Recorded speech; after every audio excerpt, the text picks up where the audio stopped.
There you go. Recording is in progress, 7:03. Got it.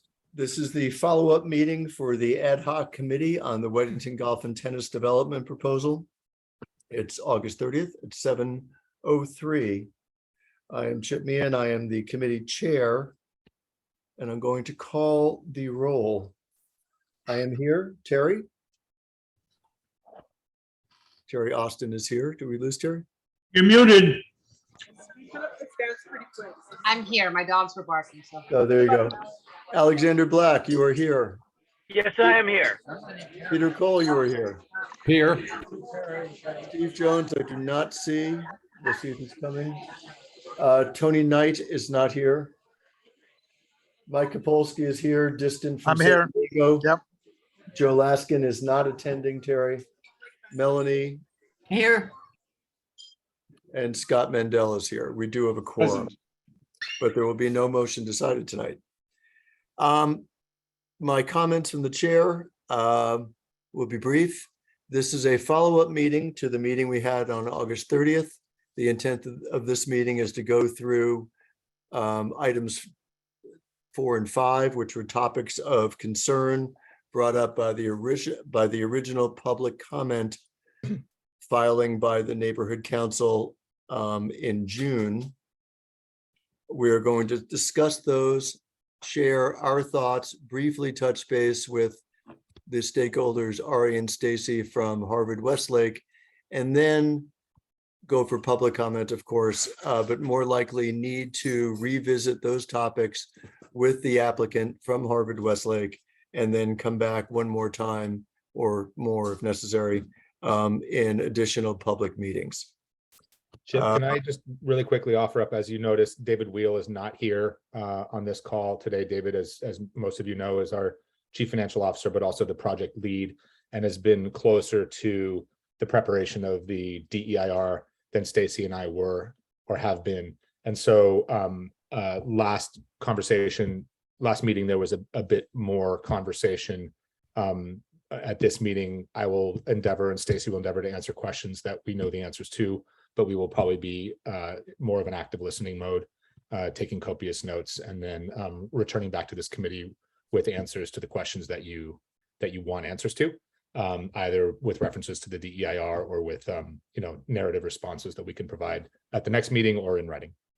Just wanted to give you guys a heads up on that. That sounds great. And if we do arrange a site visit or something else, perhaps we could rope David into joining one of those if some of those issues are in his area of expertise. Absolutely. Absolutely. Are there any public comments on non-agenda items relevant to the Harvard Westlake proposal? I do not see any hands. Other appendages? I see a move along from Steve Hirsch. Steve, we go back on this project quite some time. Okay, so I'm going to close the public comment window. I do not see any government representatives. If one of them is hiding back there and would like to make a comment, we will have no government representative comment. In which case, I'm going to jump right into the remaining topics left over from August 30th. Those two topics are, starting with artificial turf, hardscape, and structures. As we've discussed in the past and historically, artificial turf is a concern to the neighborhood council. The concerns have been brought forward by stakeholders for quite some time. In the past series of months, there seem to be more and more research studies coming up indicating that the concerns of years past may be borne out by the fact that there are allegedly toxic fumes which emanate from the decomposing artificial turf surface. There are toxic plumes from those same surfaces that flow down into the aquifer. And because the artificial turf is essentially plastic, as it degenerates, there is the creation of microplastic pollution, which we're starting to understand to be more and more problematic. We've had discussions with Ari and Stacy. I understand their point of view that at this point, and if I'm putting words incorrectly in your mouth, Ari, let me know, that you hear us on this, but the planning committee is still giving the green light to artificial turf. Los Angeles City continues to install dozens, if not more, artificial turf fields across the community. And for that reason, until you get something that changes the current narrative in terms of a breakthrough study, although you're open to that study, you are still moving ahead with the existing sanctioned artificial turf. Yes. And right, so that seems to be where we sit with that. I have asked Alexander, who is the turf expert on the committee, to put together his top 10, because it is an exhaustive list. So I will enter into the notes for public consumption and also forward to you, Ari, for distribution to your team, to you and Stacy. The top 10 current links that talk about the most recent thinking with regards health threats posed by artificial turf. So that's coming your way, and I guess that's going to end up being a conversation we'll have further down the road. One of the other issues we had with the artificial turf is its semi-permeable versus fully permeable nature. Right now, the site has X number of acres of permeable natural turf, which will offer some protection from catastrophic and rare, but historically significant floods that have hit the San Fernando Valley. Right now, floodwater can go into the grass. We are concerned that with a semi-permeable surface, floodwaters will run across the top more and go further to Valley Spring. And I know I haven't given you time to go back to the drawing board on that, but when we discussed that point with Ari, that semi-permeable artificial turf would potentially exacerbate flood risk, Ari's understanding was that there were drain functionalities built into the infrastructure for the artificial turf, and we'll have to take a look when you get a chance to get those, I'm assuming from David and the design team, Ari, so we can take a look at those and see what the mitigation efforts have been. Lastly is the heat effect of the artificial turf. And I hear you that later designs of artificial turf are far more benign with regard to holding heat. I've read through, again, the DEIR, which talks about the minimal heat island effect of the lower thermal mass of the artificial turf relative to surrounding urban infrastructure. I get it that artificial turf isn't as bad at night as pavement is at night, because without a heat source, the sun, the turf cools, whereas pavement, parking lots, buildings, that sort of thing, exhaust the heat, emanate the heat for hours that go on. We still think there's a concern about the heat island effect, which we're going to look into more as well. So potential toxicity, flood, and heat island remain the concerns that we're continuing to work on and will continue to discuss with you with regard to the artificial turf. Alexander, have I missed anything in that, putting on your expert hat? Well, we're all waiting for the city of Los Angeles to also respond to requests and reach outs that we have done, we being those of us in the neighborhood council sustainability committee and concerned in the neighborhood about artificial turf. And we're still waiting on that. The EPA is very clear about their latest regulatory information, and the EPA is getting very serious about both tremendous regulation on very tiny amounts, as in parts per trillion. They are also now labeling it as a hazardous waste, it being not artificial turf per se, but PFAS. And they are also, though, we're all going to be very closely watching the EPA's requirements at the manufacturer's level to how manufacturers are also responding to customers' requests. And I'm sure Harvard Westlake is very concerned about their PFAS and these forever chemicals that are in different components of this project, potentially, that these manufacturers provide them with absolutely up-to-date methodologies in terms of tests and test results. All of this is ongoing. All of this is fluid. And all of it needs to be clarified as we go along here. So the city of Los Angeles, one particular town in California, Millbrae, California, as are many East Coast areas, are banning. Temporary bans are in place. Permanent bans are happening. Why they're happening, I want to, just as Harvard Westlake, I'm sure, wants to know, where is that coming from? Why is that happening? And where is the EPA in that? So I will provide more information.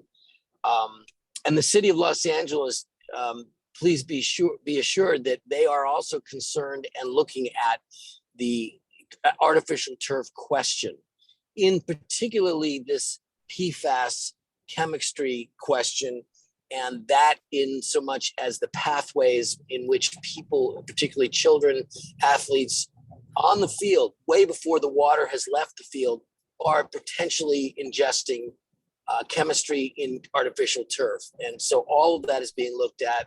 Parks and Rec folks are concerned. They are looking at it, and most of all, taking their leads from the EPA.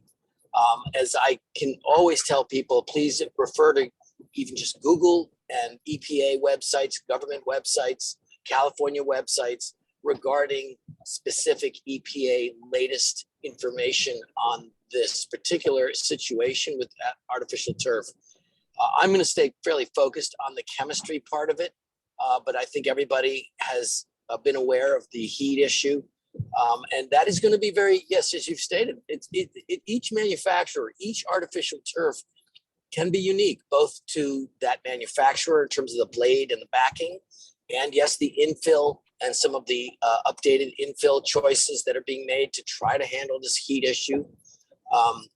But most of all, I'm concerned as a soccer parent and speaking with many athletic parents about the chemistry part. So I can't say I have any definitive information, but the EPA certainly does have rulings and has some more information coming out shortly. And also, please keep your eye on the governor's desk. He has passed legislation requiring that the complete removal of PFAS in other products. We'll find out soon where this is headed with the artificial turf narrative. I hope that helps.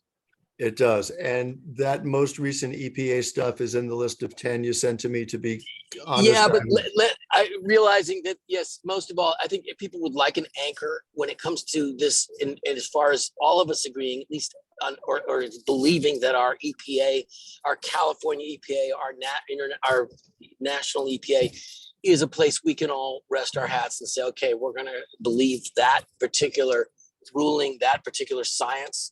So let me maybe make that a little clearer in this top 10 list we're speaking about. But I certainly did provide you with an attachment today that I think would be great for Ari to have, that may help where we solidified, we being a lot of concerned parents, soccer parents, athletic folks who are concerned about the field of play and the chemistry on there. So I hope you'll provide that to him as well. Absolutely. And that will also be on the notes. And as we get more information, we'll share it with you guys. I was under the impression we had more time than we did, thinking that we're, laying the turf down would be the end of the construction project itself. And since we haven't broken ground yet, we have some time to continue to discuss this and continue to have new research come in. Ari rightly pointed out to me that there's a great deal of infrastructure development and budgeting that needs to be done in the construction. And it's not just throwing a light switch to go from artificial to natural turf and back. So Of course, hopefully of we course. get some interesting information soon. Are there any board member comments about artificial turf or any committee member comments? Can I just make one quick comment, Chip? Yes, sir. Something that I shared with you the other day. Despite what some on this committee or even in the neighborhood might think, our primary interest as a school actually is in the wellness of our students and in their safety. It has been our assessment. It has been established by the vendor with whom we're working and the science that they have produced. And obviously by the other environmental experts that we've consulted, that the material that we are using that we propose to use for the synthetic fields is both safe and also specifically does not contain PFAS. And that is information that we're happy to pass on and document for you. And so, that said, if there is, as I expressed to Chip and to Alexander and Scott was there on Friday as well, if there is emerging science that sheds new light on this subject, we do welcome it. We do encourage this committee to provide that to us. We want these fields to be safe, not only for our students, but also for community members who we expect will be using these fields when we're not using them. But we need to be provided with that compelling science because the consultants we've used, obviously the experts at the city level, are comfortable with this material and continue to approve the installation of these fields all over the city. And as I said, it's specifically the vendor that we are using has provided reports to us, independent lab reports that verify the absence of PFAS in that material. And again, I'm happy to furnish that documentation to this committee, but I just wanted to lay that out. If there's stuff that is compelling, please share it with us. Thank you, Ari. Will do. Thank you. And Ari, we would love to see what you have seen as well. Yep. And Ari's comments seem to have gotten the gallery going. Mobile phone number ending in 008. You are recognized. You have a minute and a half. Hi, it's Adele. Can you hear me? Adele. Yep. Hello. Hi. So there has been a lot of emerging science about PFAS in both the blades and the backing of all synthetic turf. I don't know specifically about the synthetic turf that Harvard Westlake is planning on using, but you know that the companies that make them are the company that makes the field turf that company you guys have chosen is the company that's is Monsanto was based. So they have the people that made Agent Orange and other kinds of chemicals that we have, and Roundup, I believe, also, that we have, come to find is quite poisonous. And so it's very disturbing that a company like that is telling you, no, we don't have it in our material, because I don't know how well we want to trust a company that was started by Monsanto. So that's one note. And also, there are other things about synthetic turf that is really destructive to the environment. For example, it emits methane gas, which now we know is like 50 times worse for the environment than CO2. And it emits methane gas from the time it is made till the time it is taken off the field. And they say that these fields have 7 to 10 years of a life, and then they have to be replaced. But the thing about them is that they go nowhere. They don't have any way to get rid of them. So they sit in landfills, or they sit in various places, and there's pictures of that all over the internet. So Yeah, there's well- environmental, yep. That's your time. Thank you. Okay, well, let me just finish my thought. There are environmental issues that I think really have to be looked at, that not just the PFAS, which is horrifying in and of itself, but all of those environmental issues have to be looked at and have not been adequately reviewed in the DEIR. Thanks. Terry, Hi. would you like to try to get closer to 90 seconds than He's a Adele? guy who really Yeah, sure. gets Just because I'm taking notes, I Ari, mean, I just want- Jerome salad dressing is like a case study. Michael, could you mute?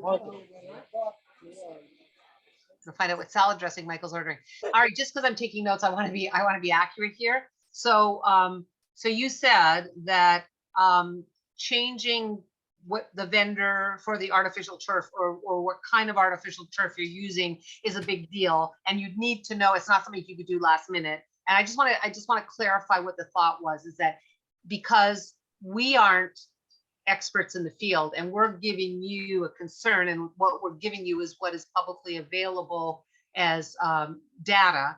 I just want to make sure you're not, like, you don't expect us to actually, I mean, this is something you're not saying, well, if we can't come up with definitive data, you're not going to do anything about it.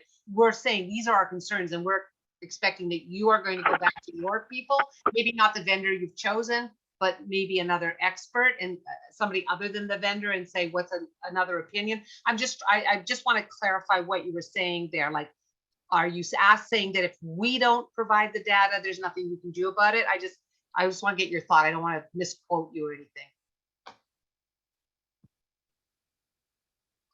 I'll be candid, Terry. I'm not trying to be difficult. I'm not actually quite sure what the question is. Okay, I mean, the EIR process is intended to address these topics. Right.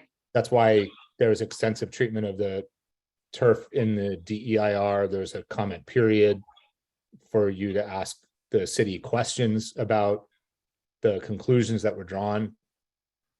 Certainly we're willing to provide information that may not appear in the DEIR, like the reports that we've gotten from our vendor about the lack of PFAS, et cetera. But I guess I'm not.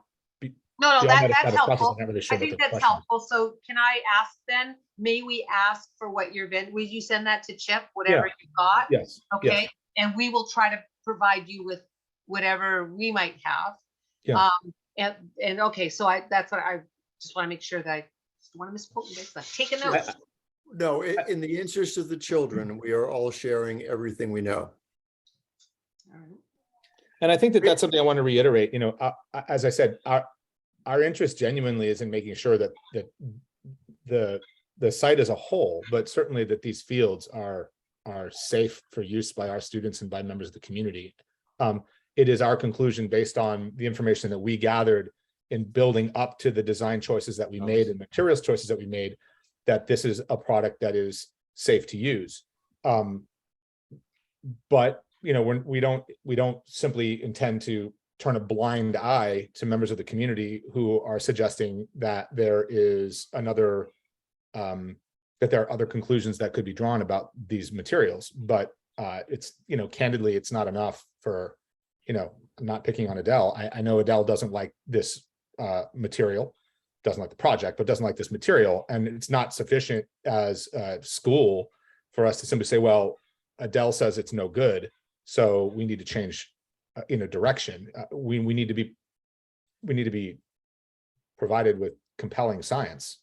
Get it. And in all fairness, this EPA study only came out 2 weeks ago, and the DEIR was put in 10 months ago.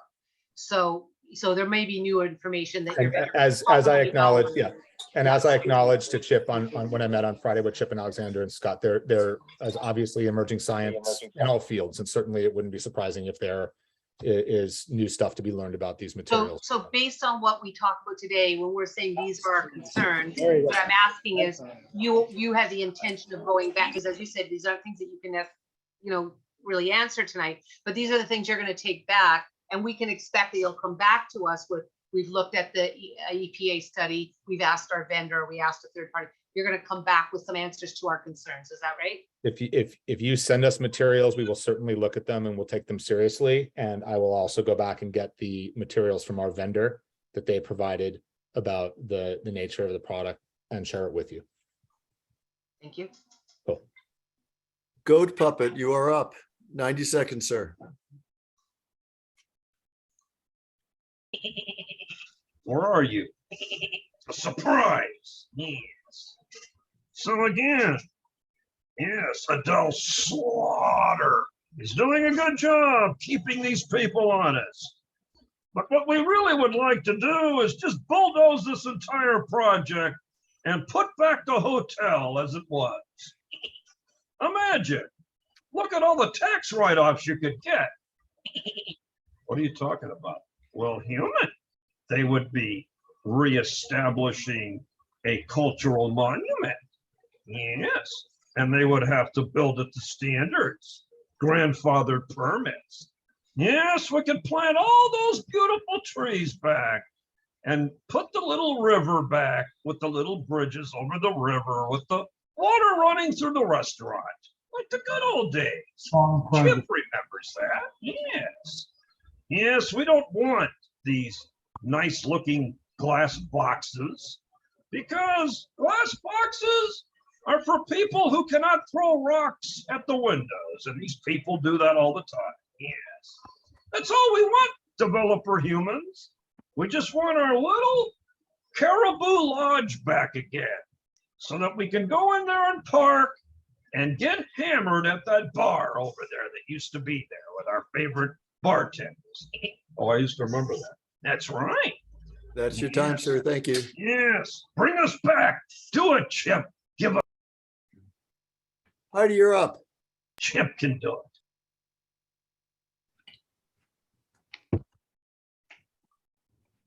Heidi McKay.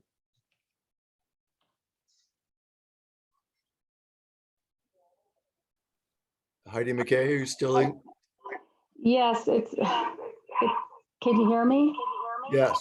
Oh, great. Okay. Well, I just have a quick question. The existing turf that you have over on your main campus, Ari, does that have the PFAC? Is that the older one, or have you changed that one out? It was replaced summer before last. I don't know the exact material that was used, but I can certainly ask. Okay, that's all. Thank you. Okie doke. And I think with that, if there's not another comment, we have exhausted everyone's interest in this. Obviously, a topic of concern that will be addressed later. The next and last of the, Patrice has her hand up, Chip. Sorry. oh, I'm sorry, Patrice, I missed you. You're up. So I just want to get something clear, Ari. So you are not going to actively see if the turf is safe for your students, but this board needs to come to you with proof that it, I think No, that's what Terry no. was getting at. So you said that if you come up with some proof to us that this is not safe, then we'll look at it. You did not say that you're actively looking at all the new research. I'm just questioning what I heard. Thank Yeah, you. no, that's not accurate. We actively did the research in selecting the product that we selected that is specified in the DEIR. We believe it's safe.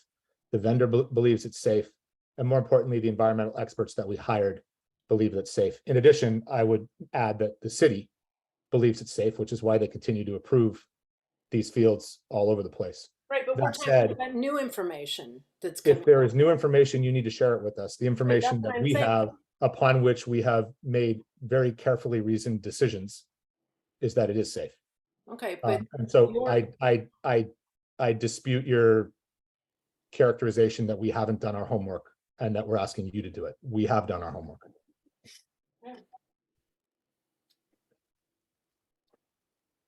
We will But get you. But if we missed something, we are absolutely willing to consider it.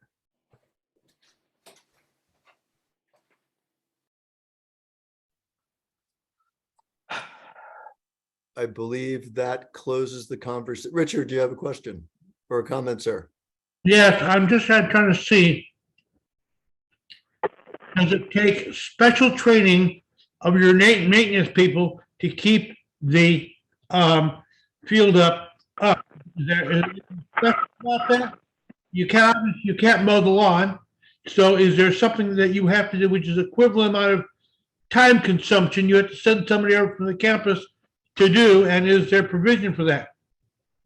Well, we plan on having a full-time maintenance crew at the River Park campus. So there will be people whose jobs include, among many other things, maintenance of the fields.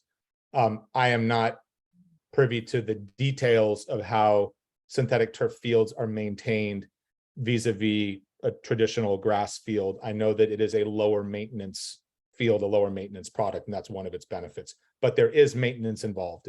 I just don't know all the details of exactly what, but we will have staff on site to do that.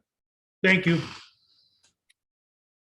Okay, artificial turf done for the time being. Last, Wait, excuse me. Sorry, I thought that was just about the PFAS. Are we off the heat islands or off artificial turf completely? no, if you have a question on the heat Well, I mean, island, isn't, but on the agenda, don't we have heat islands separated out as a separate thing? we can do that. Okay, So, I have a question, but I'll wait. so with regard to the heat island in the DEIR, the low thermal mass of the grass is compared to urban settings. And that is one of the ways in which that gets factored into the methodology. So that is how the DEIR arrives at its assessment. Do you want to take it from there, Terry? Well, okay, so the question I had is, I know when we're talking about the DEIR, and I read this part very, very distinctly, and I can refer to it if you want. But it doesn't say in the DEIR that this artificial turf is not going to create the heat island effect. It just refers to it's no worse than other places. But the concern is that we have 43% tree canopy, that when 250 trees are gone, and when you build fields, you don't want leaves on them, so you don't plant trees that are going to distribute leaves on them. So my question is, I read the DEIR, but I am still concerned about the heat island effect because it is not going to be mitigated by any sort of trees. So is your answer, Ari, going to be, well, this is what the city allows, or you're willing to listen to more information? Because I think both Alex and Adele can expand on this. Like the study that is in the DEIR was actually, the data that's used was from a field in Boston in September, which has a completely different climate than we do have here. So, I mean, so it's a concern, you know? I don't know, I mean, can you expand on it? Is this something else that you would want us to bring you further information? Because what I read in the DEIR, I would consider insufficient and inadequate. And when you say, well, the city accepted it, yes, they accepted your DEIR, and we've yet to see what the FEIR says. But since this is the period where we're supposed to be talking about what our concerns are, that's my concern. Okay, I think you made that point. I would simply respectfully say, I think that that's a concern that's better addressed to the city. It's an item that's discussed in the DEIR. There's a public comment period. I know that the window, although it's technically closed, the city is always willing to accept comments. And if you have something you'd like to send to them about the inadequacy of that particular section of the DEIR, or information that, you know, leads to a different conclusion, you should share it with them. Okay. Alexander, you're up. Yeah, I just wanted, ironically, I was actually going to bring this up before. The mayor of Boston has actually just gone on record as placing a temporary, currently a ban on artificial turf. speaking of another city synonymous with Los Angeles, and that is just in the past, I think the last week and a half or so. Massachusetts also, I think, currently leads the nation in bans in artificial turf in different municipalities in Massachusetts. So I just want to address that, bring that to public record, because yes, there is a reference to the property that is based in Massachusetts in the DEIR. The other is, and could you, Ari, for the sake of all of us, do you know definitively the artificial turf currently on the ground in Coldwater and on the ground in Bel Air? Are they both the same manufacturer as the one that is listed as the one that you're planning to put down at Weddington? Ari answered that question earlier. He doesn't, he'll get back to us with that. I'll get back to you with the specifics. I believe it's the same manufacturer, but I don't think it's the exact same product. I will certainly circle back to this committee with an answer to that. Thank you. Alexander, if we could find the reason why Boston has and Massachusetts have made those decisions. Yep. That would be awesome. It's coming. Yep. Thank you. Thank you, sir. Adele.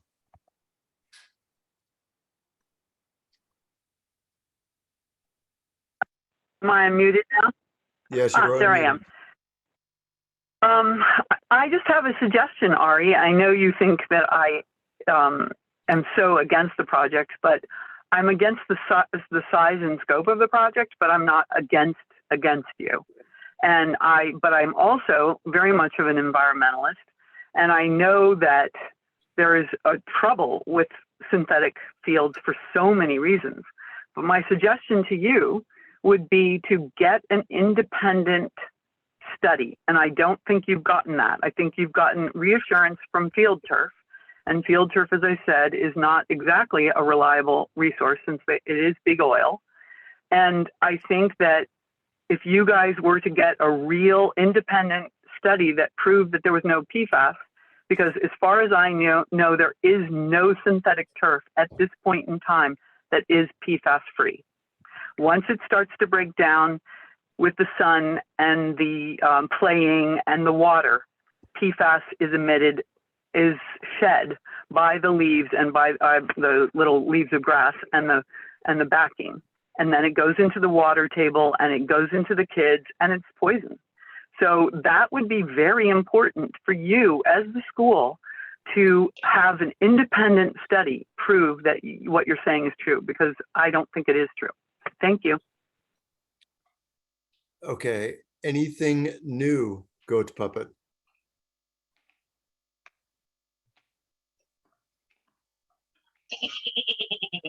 Yes, that's right.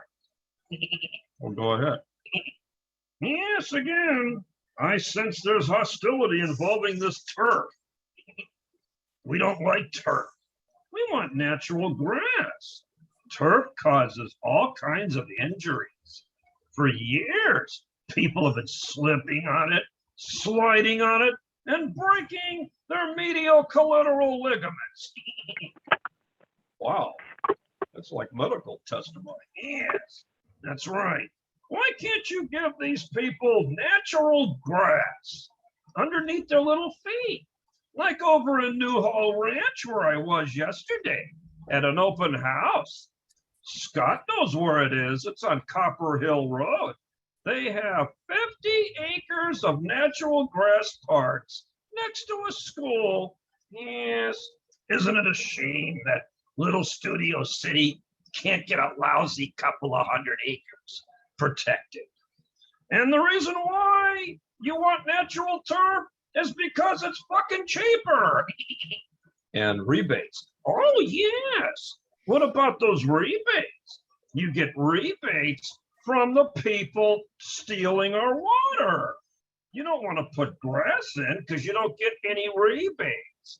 So you give us fake grass, fake trees, over-densification, congestion, and increased rents. All because of developers owning our city council. Why can't we be like the Queen and just have a king? And we could go to him and give our money to him instead of 15 of these clowns. Thank you so much, sir. That's your time. Yes, Sandy, I'm in mourning for the Queen. an issue on the heat island effect of artificial turf. Yes.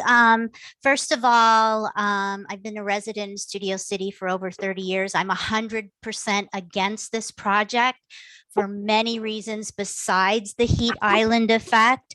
The removal of old growth trees and the destruction of those trees are so harmful to our only green space left in Studio City. And these are 150-year-old old growth trees.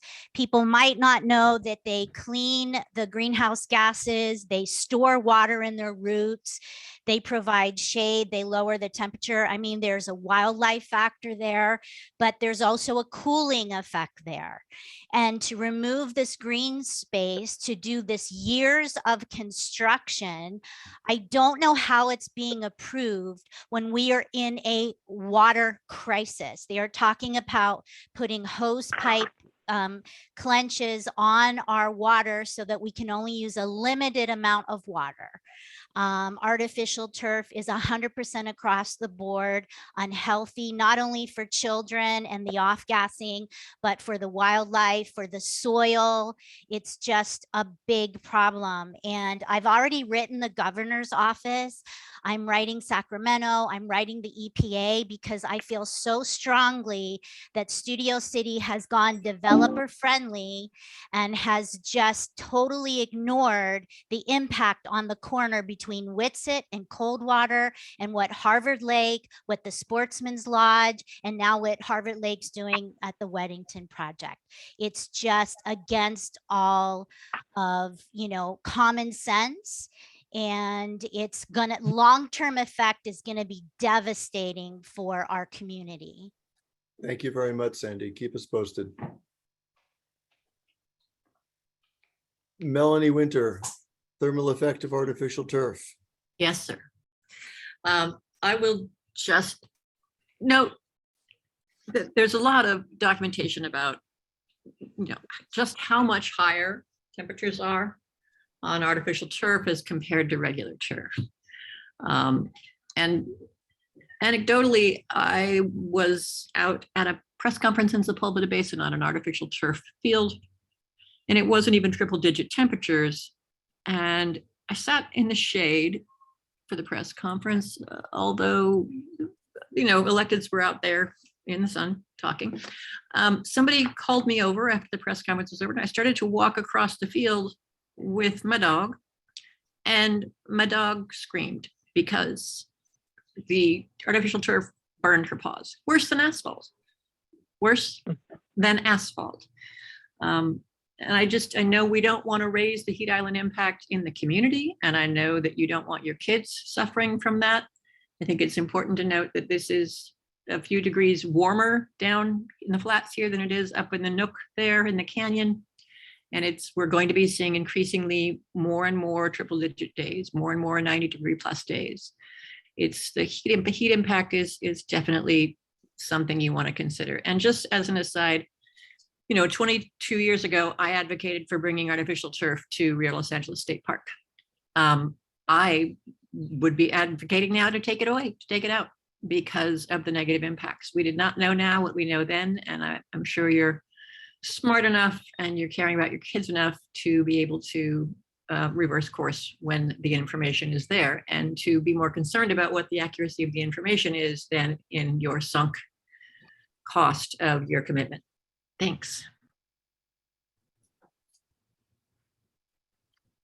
Terry, haven't you had a round with the thermal? I have, but I didn't know. Have we considered, like, as we're part of the committee, are we general comment or are we allowed to say more? I don't know what the rules are on ad hoc committees. I don't know either. Well, I'll Brandon? make one up. Well, I'll make one up. Terry, if it's something new. Yeah, it's a different, we're just, everybody's been addressing the heat island and talking about the actual heat on the field. And my comment was that, and I just want to put this on the record as part of the concern, is that it's not only walking on the field or playing on the field and the danger of the PFABs. The radiated heat, although it's less than asphalt at night, the radiated heat during the day is going to make a difference in the microclimate of the neighborhood. and it will be an impact on people's DWP bills and the ambient temperature that is close to this property. That's not my opinion. That's a fact. There was nothing in the DEIR about that. So I just want to register, because this is about the concerns of artificial turf. Also the concern about the actual microclimate being affected by reflected heat during the very long sunny days we have in the extreme heat. That's my comment. And we would like to get some heat maps generated as well. So we'll enter that also into some Yep. information for next week. I think we've killed artificial turf for the evening. I want to go to the next light topic, which will be greenhouse gas emissions. So the carbon sequestration and the urban tree canopy, there really are two different issues that have been lumped in. I could have done that a little bit more articulately. With regard to the greenhouse gas profile of the project, and this could have been my misunderstanding, but I had always believed that the project itself was going to be carbon neutral. And at the time when we first started having the conversations about the project being carbon neutral, I believe it was October of whatever year it was when we were at the church across the street. I wasn't familiar with the term. As I look through the DEIR and I go into section G, and this is, I think, where clearly we'll need David's weigh in on this, Aria and Stacy. But the DEIR talks about 1,186 metric tons per year of greenhouse gas being produced by the golf and tennis facility in its existing state. And I'm assuming that was all done pre-COVID, because we know that you've been a little busy since the first quarter of 20.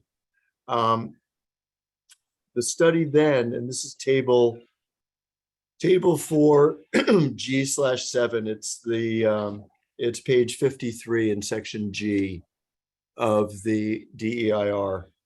It talks about that the greenhouse gas emissions of the project as proposed, even with greenhouse gas reduction technologies, which include solar panels on the roof and essentially everything you can do to make it as small a footprint as possible, we end up with 2,719 metric tons per year. That's a 229% increase over the existing state.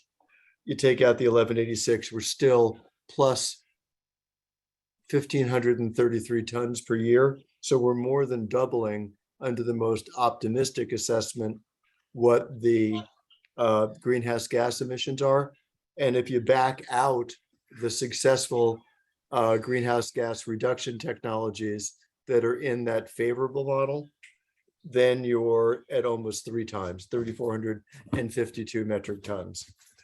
So that's different than what I expected. We're not going to want to go backwards as a community in terms of greenhouse gas emissions. So my question is, that's a shocker to me. I only saw that last week or the week before. What do we do about that? How do we make that better for the community? And, you know, that honestly, the first place my head went on that was, well, there's another conversation about artificial versus natural turf, but I don't know how much 6 acres or 8 acres, whatever the proper number of natural turf is. So how much carbon does that sequester? What else can we do? You know, when I was talking to people, of course, everyone's like, well, make the project smaller. Yeah, right. That's not what we're looking to do necessarily. If we did, what would it look like to make the project smaller? Where can we find greenhouse gas savings? And if not, what would a reasonable offset plan look like that wasn't cap and trade, smoke and mirrors? It was something realistic for Studio City. So I don't expect there to be an answer on that. We hadn't really discuss that topic. Do you have anything to say about the greenhouse gas profile? And then could we meet later to talk about potential mitigation effects? Yeah, efforts? it's a fair question. I don't have expertise in this area. I certainly don't quarrel with your math. I just don't know how to address the question other than to say that I'll bring it back to David, and we will either provide in writing or at the next meeting or at a special meeting more information and more perspective on the kind of greenhouse gas profile of the project. Okay. It's just not something I'm equipped to answer tonight. No, that's fine. And I'm not really equipped to come up with another question. So I'm glad you didn't have an answer to that required me to come up with another question, which I don't have. But it was sort of surprising to me. I'm going to throw to our attendees, and Sandy, since you're top left on my screen, you have 90 seconds. Hi, thank you. So I think we're being really short-sighted because we're only looking at the project as it's completed. We're not looking at the 2 to 3 years and a large underground parking and the demolition. What is that going to cause? What about the pollution? What about the energy used to do that job? And then the lights. I mean, it just goes on. It's just it's an eyesore. It's a noise factor. We're talking noise pollution, light pollution. When you remove those old growth trees, I don't care what trees you plant, it will take another 100 years for them to have the effect of the existing trees we have now. So we are talking major. I am going to continue to contact the EPA, to contact the environmental associations, in Los Angeles County, and to also continue conversations with our governor about, he has a green space, don't touch the green space policy. He's preserving water. He's coming down on water moratoriums in counties across California. This is going against everything we're working for. I do have a nonprofit. I do educate children on the environment. I have seen this before. This is a disaster. This is an environmental disaster. It may look really good for the 200 kids that are going to have 3 football fields and soccer fields and a gym, but it's not needed. It's not needed in this community. And we have to realize what we're trading off for. Okay, we'd be better making that a park, a green space park. Thank you, Sandy. That's your time. Melanie. Yeah, thanks, Chip. I don't believe the DEIR factored in we're talking emissions, but we're not talking about the existing amount of sequestration that occurs on the site with the trees. Mature trees sequester an awful lot more than brand new trees. And it takes a very long time for newly planted trees to come anywhere close to sequestering the amount of carbon that those existing trees do. So it's not just the emissions that we're talking about, it's also the loss of carbon sequestered. So I would guess that we're much more than doubling the impact on greenhouse gases with this development. And I just want to make sure that carbon sequestration has been accounted for and accounted for using the best possible methods. Because when you take down those existing trees, we're losing the natural mechanisms that sequester carbon. The kind of turf we use in recreation areas doesn't sequester a lot of carbon. It does a lot better than artificial turf, but the trees are a lot more effective, and that's what you're proposing to get rid of. And I know you're planting other trees, but brand new trees do not do the work of mature trees. So, we have very little time and we have a limited carbon budget. If we're going to keep, have fewer than 90 triple-digit days a year by the time your kids are grown up. So spending it on housing, spending it on transit, spending it fixing our existing infrastructure, absolutely. Spending it to give kids who already have great access to practice fields, something in our community? I know, just this is not a wise decision when you look at the pros, cons, plus, minuses of our overall greenhouse gas emissions and what can be sequestered. That's your time, Melanie, but I will go through the DEIR with you because I have questions. I could use your help. Adele, you are up, 90 seconds. I'll try to be brief. We have 8 years to turn back the tide on carbon emissions in this world. So I agree with Melanie that this is not a wise use of this space. Also, I forgot my other thing. I had another point about carbon sequestration. And if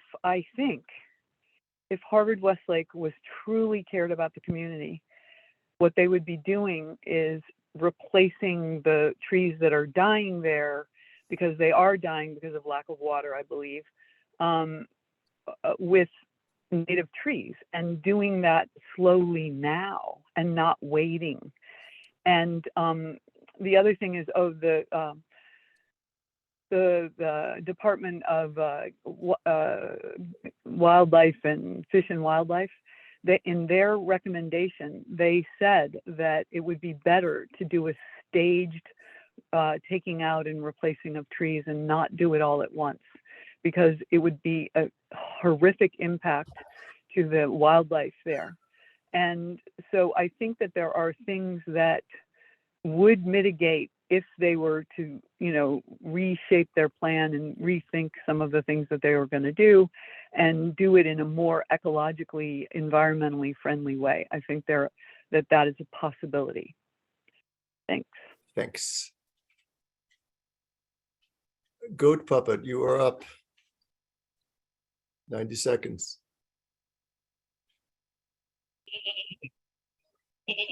Yes, and we want to note that, why did Scott send a police helicopter over us? I don't know. Yes, you see what happens, people? This is why we're afraid to speak. Yes, they put a helicopter with a sunlight over this little secret bunker I'm caulking from today. Yes. But we must know, we must stand together in solidarity. Stand against the climate assholes and make ourselves free of these interferences with our rights to live as humans. And you heard the terrible story of the little puppy that put his foot on that turf.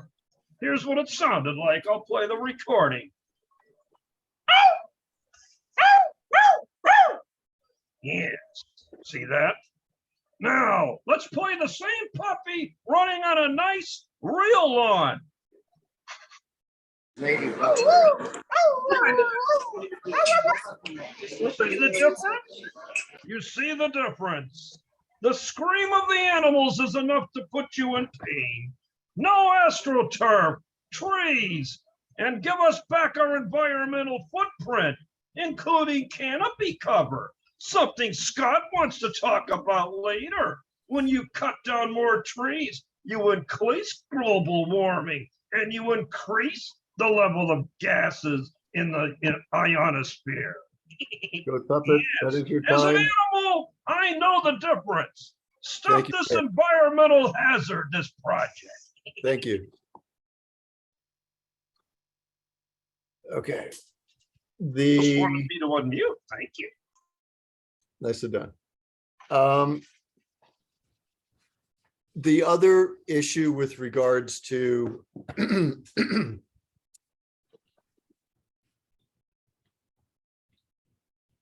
there's not a graphic that shows, we need to figure out the model. Where does the model actually have? I'm not sure if the whole thing is amortized over 30 years. There's a lot of strange math in here, which works to a planner, but doesn't work in the real world. So I could use some help, potentially from David, figuring out what makes sense of that.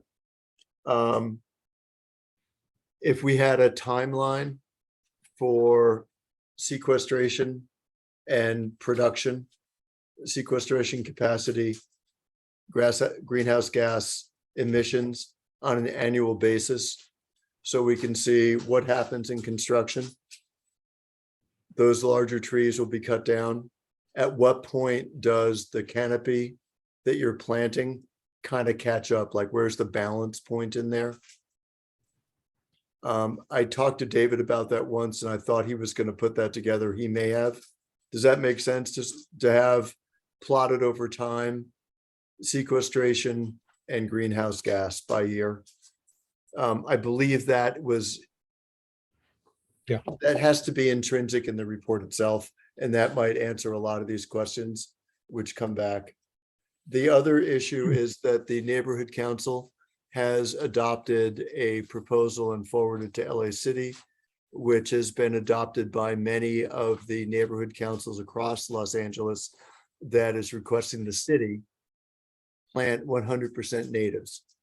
So I know we've talked about natives and California adapted. California adapted plants are sometimes plants that will grow in Southern California, but they don't offer the same biological functionality that a native tree would. And so that's one thing that we haven't got yet, but we would like to take a look and seeing how we could steer it even further towards natives. That's a conversation we can have over the course of time. I don't see any hands. I shouldn't have said that so quickly. Melanie. Sorry, and now you just made me almost forget what I was going to say. Dang it. Oh, shoot. Productivity or sequestration over Oh, time? yeah, no, sorry, on greenhouse gases again. We don't have regulations in place yet that require this, but the direction that we're going in is to account for embodied life cycle greenhouse gas emissions. And so that means looking at from the manufacture of materials all the way through the completion of the project and beyond. So this project has a significant amount of cement and steel. Your underground parking, your underground cisterns, your whole system. Cement and steel are the two largest contributors to greenhouse gas emissions. So if we're not accounting for the life cycle embodied carbon greenhouse gas, then we're not really looking at what we're looking at. There are methods to do this. So I think that's what we would like. You know, we're not dealing with your usual commercial developer here. You are a school that prepares kids to go to the best educational institutions in the country. So I'm assuming you have the brain trust to do this. And that's what we would prefer to see, is the full cost accounting, life cycle embodied carbon. Thanks.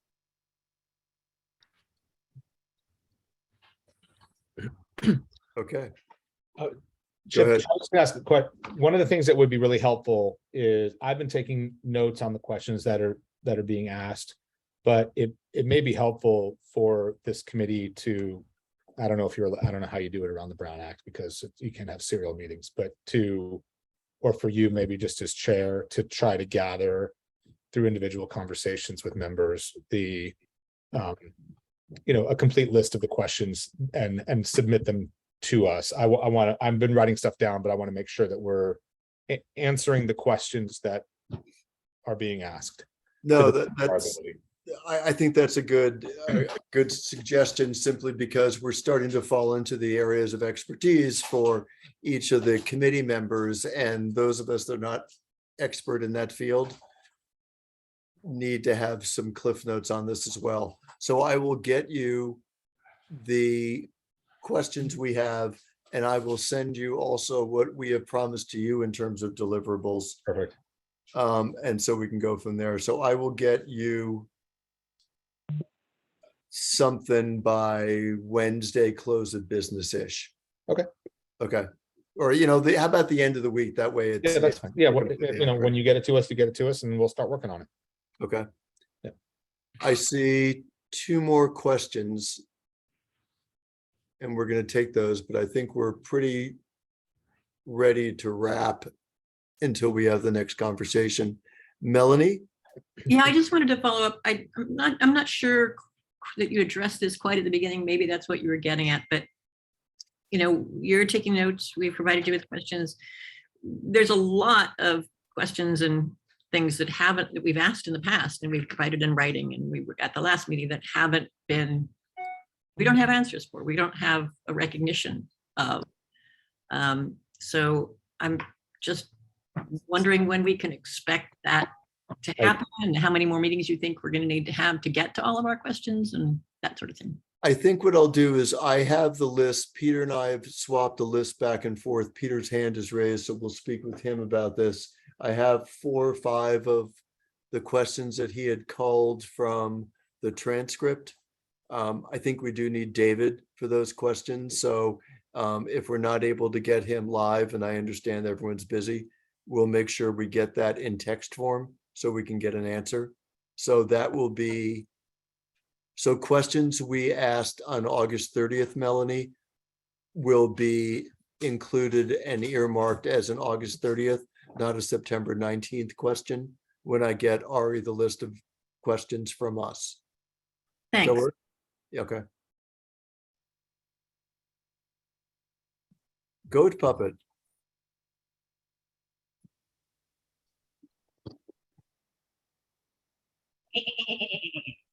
Yes. So we need to know the plan. If the turf is denied. Yes, and once Goat Puppet mentioned that the LAPD is playing its little tricks, you know what happened? Yeah, the helicopter, the night sun, it just fucking disappeared. That's right. Yes. So remember, when you're speaking at these meetings and you're being threatened or swatted, like some people we know, just document it. And then they fly away. Yes. Turf. It hurts the feet. Turf. It increases global warming. Grass is pretty, reduces the gases and the emissions, and contributes to the beauty and the increase in property values of the nearby residences. Yes, but the developer doesn't want that. He wants us all living in these dangerous cubes where the air recirculates. So when the next COVID hits, everybody's breathing all the germs so they live less time on this earth. So they don't have to pay your Social Security. Yes, but Scott will start collecting at 62. Of course, but the rest of you will wait till 70 and never see a dime. Look at Richard. How long has he been collecting? He seems interested. And finally, a big shout out to finally the other member of our junta, Brandon Marino, has shown up finally. Yay. Yes, that's right. And he doesn't turn on his camera because number 1, he doesn't want to be seen. And number 2, he's merely observing. Thank you so much. That's your time, we're making progress, people. Yes. Thank you. Peter, you're up. Thank you. Ari, I appreciate you being here, and Stacy, but I think since there is quite a learned group here, I think it would be more helpful, rather than you taking copious notes and going back to the mothership to get answers, that maybe we reconvene and tackle some of these subjects with your experts in the room so we can have a back and forth. Because I know just from I could run by one of my many sound questions to you, but I don't know. Do you know the difference between DBA and LEQ? Anyway, I'm just saying, I think that the people here that understand some of these issues a little deeper should be able to interface with your experts face to face, rather than have a big delay and possibly the questions not be answered properly. Thank you. Thank you, Peter. And Ari, if when you get the questions, if you guys decide that that is possible or preferred, we can work that out. I think in the past we have suggested that depending on the topic, our experts come. not to dredge up the past, but I believe the sustainability committee meetings that were led by Adele well over a year ago now, we had proposed doing that and it was specifically rejected. Regardless, if there are specific questions that it makes sense for experts to be present for, I can certainly bring that to David, and whether those are literally hashed out in the room or whether those are questions that are then referred to, the experts, I can certainly address that. Peter, you're absolutely right. There are certain technical aspects of the report that that only some of us on this call, or maybe even none of us, are fully conversant about. And so if it's appropriate to have experts in the room, I don't categorically have a problem with that. I would need to check with David. Okie doke. Terry. Yeah, I want to second Peter's comment, and Ari, glad that you're amenable to that, because we have had, like Ari, we've got to stop meeting like this. We've had many meetings over the last couple of years, and usually the end point is, well, I can't comment on that, or that's already been stated and everything. And we want to move the ball down the field and actually have a conversation about things that could possibly be mitigated. And so far tonight, a lot of the comments have been met. Well, the city thinks it's okay, but that's a stagnant position. So I think that would be super helpful if we could actually talk with people in a meaningful way, because many of us have actually spent the last 2 years studying this. So although we're not experts in the field, we do have some sort of knowledge about what we're speaking about. And it would be great to get some answers from people who could, respond to the questions. So again, as Peter said, I also appreciate Stacy and you being here, because I'm pretty sure you have a full-time day job as well. But yeah, going forward, that would be great if we could, with the questions that we're asking that are on the agenda, if there could be someone there who could give something that isn't like we've already read. Yes, So I appreciate that, Terry. And yes, I will bring that back to David as a point of interest on the part of this committee. I would add, just for color, sometimes you might call our position stagnant. I would simply call our position firm. And that just because you've become an expert on something doesn't mean that we're convinced by your expertise any more candidly than you're convinced by ours. No, I'm not claiming to. I'm saying there are. To be an expert. No, but I'm saying there are 100 ways in which, and I could go down the list, in which this project plan has been modified based on community input over the last 4 years since we first sat down and had brainstorming conversations with Alan Diamond. I mean, Lori was in the room. Lori Kuhn's on this call. She came to our campus and was part of the initial brainstorming sessions. We have modified this plan again and again based on community feedback. And so to suggest that we are obstreperous, that we have no interest in listening to community feedback, is simply not borne out by the facts. That's a characterization that you're making that's untrue and it's unfair.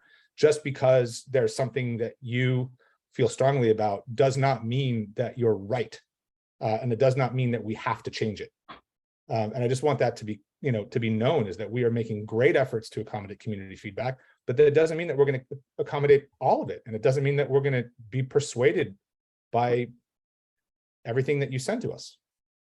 Clearly not, but I think in the interest of having a congenial conversation, it's probably best that neither our side or the committee side and your side paint something as being unfair. My opinion is my opinion. You might not like it. It isn't unfair. Okay, and, let me go back to the facts, guys. I'm just going to ask if you. I know. I'd like to go back to the facts because we're that's off. what I was going to say. I want to prove a fact that when I attended a meeting in 2019. Terry, really, I don't want to go back 3 years. Let's just kind of move forward. But that's exactly what Ari was referring to. Was he saying hundreds of changes have been made? You guys, and that is not. You two guys are off the tracks right now. I'd like to ask someone else to speak and not go back on this. Lori, go ahead. Lori Kuhn. Lori, Lori. Sorry, I didn't see the unmute prompt yet. there you go. Thank you for meeting everybody. I appreciate that. And since Ari brought up those meetings in my name, I have one thing to say. In those meetings, early meetings, you presented this as a project where you're going to build a few bleachers around the soccer tracks, and nobody ever really comes to watch anyway, and which has ballooned to now a place where you're going to have events with 2,000 spectators. So the way you see this is not the way the community sees this, and it stopped long ago. Thank you.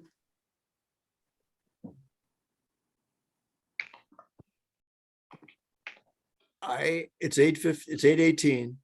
I wanted to stop at 8. I'm feeling that we're not going too much further. Scott, am I allowed to wrap this, or do I need to take all the hands?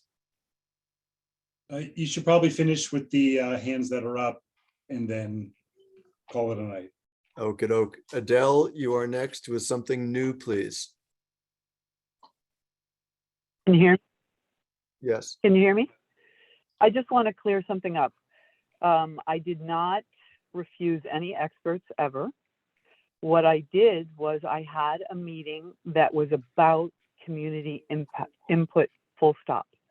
I did not want to have Harvard Westlake come and tell us how great their project was. I wanted to hear what people in the community thought. Thanks. Thank you, Adele. Patrice? Hi, everybody. So I attended many of the meetings, the community meetings that Harvard Westlake had at the 6th, and I have copious notes on those.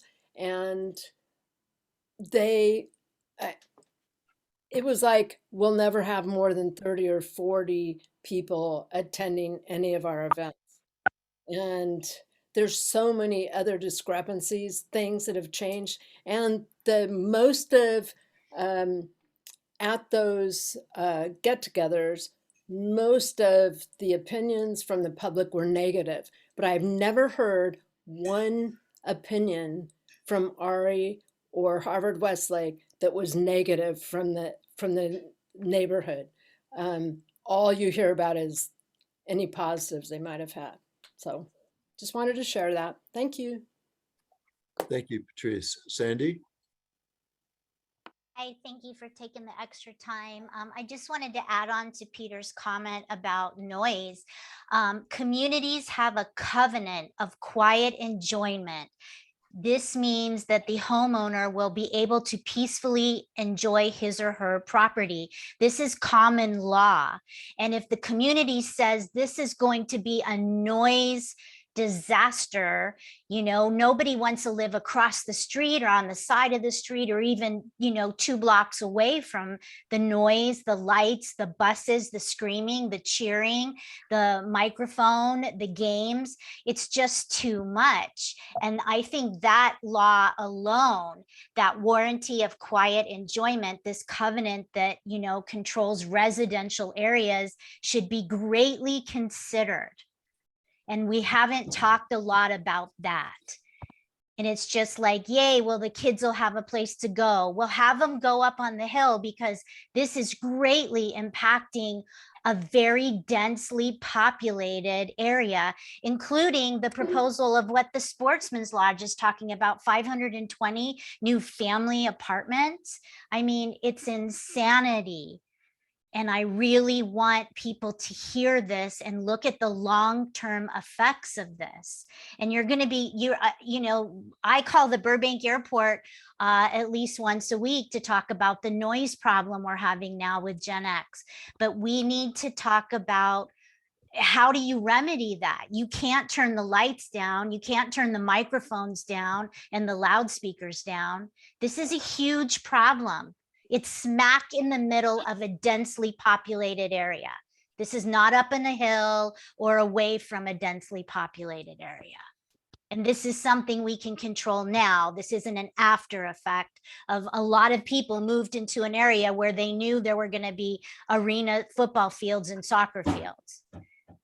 There are a lot of existing community residents that do not want this. Thank you, Sandy. We're waiting for the city to come back with their read on public comment. You have a lot of interest. You should reach out to Neighborhood Council Land Use Committee, and they could use your help. Goat Puppet, I think you're going to lead us out. Oh, good. That'll be a happy note. Of course. Yes, what did we learn tonight? We hate the project. That's what we learned. All this anger. Yes. Anger at our city council being bribed all the time by developers, especially Chinese developers. Our city council, with 3 members of it either indicted or convicted by federal crimes. And what are we left with? A pretty little golf course with a nice little golf ball and nice little greens to putt on, which will be turned into a super arena with loud music, rap music at halftime, people driving in and out. And don't forget about everybody's favorite pastime, tailgating. Yes, imagine sitting there and urinating behind your truck with your ice cooler filled with alcoholic beverages, giving it to all those little kids, introducing them to the art of drinking and holding it. That's what we call it, Scott, holding it until you get to the latrine. Yes, so that's the problem here. And what about the homeowners? They didn't buy next to goddamn SoFi Stadium 2.0. They bought next to a nice little golf course. Is the developer going to pay them the fair market value of the diminution of their value as a taking under the Fifth Amendment? Of course they should. But don't worry, you own the councilman, so that's never going to happen. But maybe God will intervene like tonight when that evil helicopter and that police officer downstairs was going to try to swat Goat Puppet for talking. I will continue to fight for you as long as I can, and as long as my tail wags, I will be running there for you. Thank you, sir, and that is your time. That was beautiful. Okay, Ari, we have a bunch of deliverables. I'll get to you by note. We can either figure out where I'm missing it, or we can have a meeting with experts. We can figure that out. And that will be part of the next agenda for the ad hoc. Appreciate everyone's attendance. I appreciate everyone's interest. It is a very emotional topic. It has been for over 20 years with this particular parcel. These are tough decisions. Thank you all for working hard to find the right answer. And with that, I shall leave you all. Thank you. Thank you. Thanks, Chip.